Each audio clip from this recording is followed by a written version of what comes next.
All right, welcome to Rick's Corner. I want to talk to Rich about something about the difference between amateur and pro bodybuilders. Just like there's amateur and pro wrestlers. There's a variation there, there's a difference there, there's pro cards, there's fees paid, and no one really knows what it's all about or why it's all about. But explain to us, from amateur to pro, what you have to do.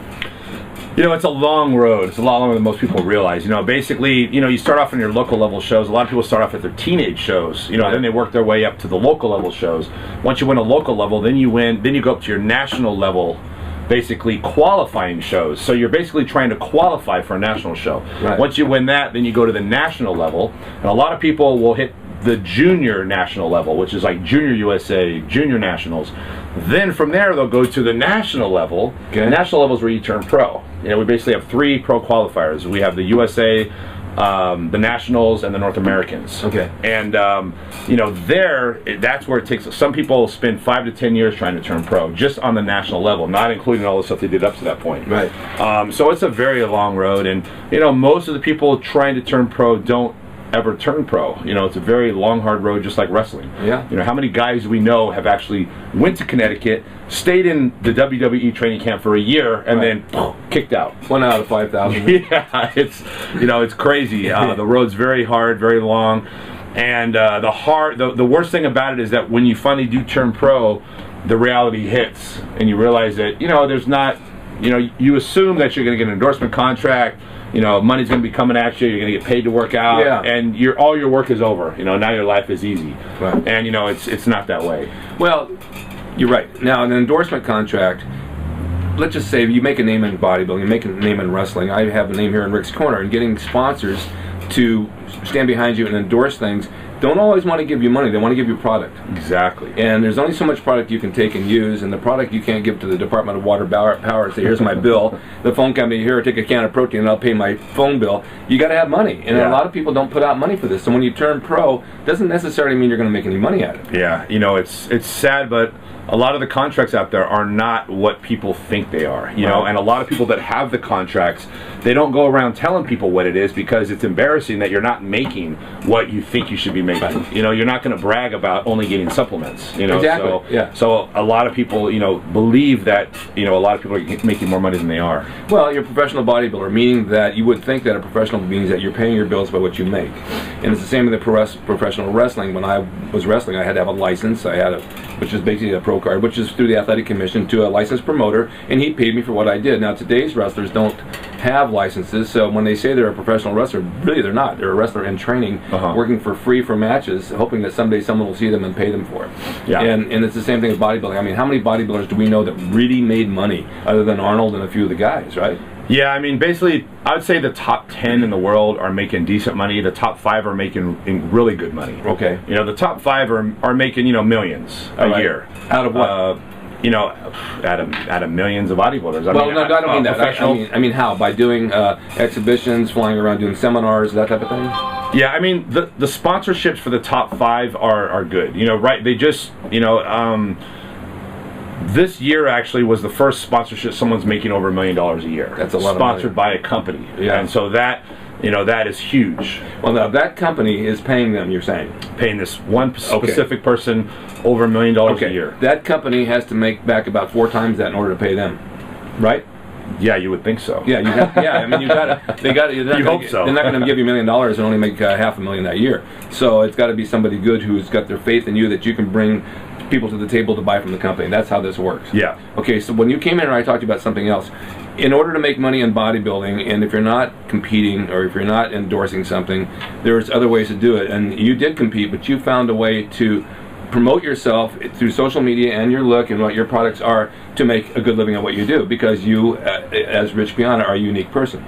Thank you. And I mean that as an extremely high compliment. Thank you. You have the look, you got the personality. You're probably one of the nicest guys I've ever met. You're very, very smart. You share your knowledge. You're giving back to the community with everything that you know. You're always accessible to people. They always come up and talk to you. You always talk to them. This is what made you a champion, right? Right. It's true. So because of that, when you promote yourself and you do events and you ask a certain fee to do something, you have products you sell, you make a good living at what you do. But not everybody can do that. So what would you suggest to somebody out there who says, look, I want to be a professional bodybuilder. Keep your day job? Yeah, you know, the thing is that, you know, it's always thinking outside the box, you know. Absolutely. And the thing is, everyone continues to do the same thing we've always done. And as a bodybuilder, you know, the logical thing is to win more shows, and that's how you're going to make more money. Right. If I win this show, then I'm going to make money, and that's actually not the way it really works. You know, it's more about becoming popular. You know, it's more about getting your name out there. And what a lot of people don't realize is that winning this show, you won that show and you were the best in that show, but of the entire world, how many people are aware of you by winning this show? Exactly. Not very many. Nope. Maybe not even 1%. No. I can count them on one hand, and this one's a midget. Exactly. So you're popular in this little small pond, but you know the goal should be popular in the ocean. Exactly. You know, you want to be, and that's the misconception is it's all about getting your name out there. It's more important than winning trophies. Yeah, and definitely. A lot of professionals out there. They're maybe in the top 10%, top 20% of the bodybuilding community, but their name isn't out there. So, you know, they go somewhere, no one knows who they are, you know, but they are one of the top people in bodybuilding. I understand that. When it comes to football or basketball, you know, the top guys, anywhere they go, people know who they are. Well, they're national level. They're on TV all the time. In bodybuilding, it's not. Yeah, you have to work for it. You have to be. You have to get out there and work to get your name out. You've got to be good at social media. It doesn't just happen. It doesn't just happen at all. And then to follow that up, you got to have the personality, the charisma that people want to gravitate towards you and say, "Gee, I just really want to meet that guy." I have so many people who write to me from this show and say, "God, I want to meet Rich Piana. I want to meet Rich Piana." Well, you know, you're only can be around as much as you can be around. You know, you got to have time to sleep and eat and do your other stuff. Right. But you do make yourself accessible, and that's what a true champion does, and that's why it's worked for you. And you've got a long way. You're going to carry this for many, many years to come. Hopefully, this is what I enjoy doing. So, I know you do. You have the passion for it. Yeah, you know that's important. Is you know if you're doing something you enjoy, you're going to be good at it. Exactly. And so many people they go to the job and they come home and they hate what they do. I'm sorry, but people have to do that in life to get by. But if you have a passion like bodybuilding or wrestling, like I used to do, which I don't have now because I don't feel like taking bumps.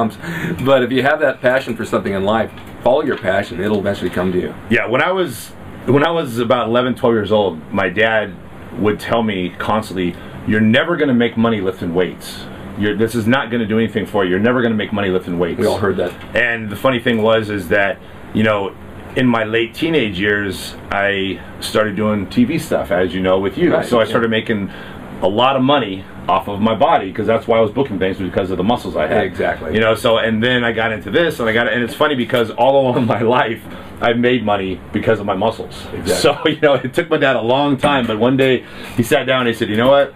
I got to tell you something." He goes, "I'm really proud of you. You actually did exactly what I said you couldn't do, and you made money off of your muscles." That's really nice. That's a nice compliment. My father died when I was 18. He got me involved in pro wrestling just by taking me, and then after he passed away, 4 years later I got into it, and my mom looked at me, she says, "Why would you want to do a thing like this? You don't need to do this." And my grandma, "You don't want to do this." And then they started seeing me on TV, and I heard them say, "That's my son, he's on TV wrestling," you know? So I actually proved to them that I could do it. Yeah. But it's like you know, you take something that you want to do, that you have the passion for, like bodybuilding got me into everything I wanted to do, got me into wrestling, got me into acting. We've done commercials and movies and all this stuff. We were able to do it because we had the passion to do it. And when the phone rang, said, "We need you down there right now," you run, you go. Yep. You know, I got a call, this is really funny, I got a call about a year or two ago from my agent. They said, "Listen, we have an audition for a commercial for you. Put on your posing briefs and oil up." No, thank you. I'm not doing that anymore. I won't do that again.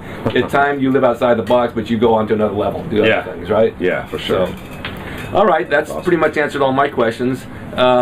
Stay tuned for more Rich Piana because we have him coming back for other stuff. And be sure to watch Rick's Corner every time you become a fan. See you guys.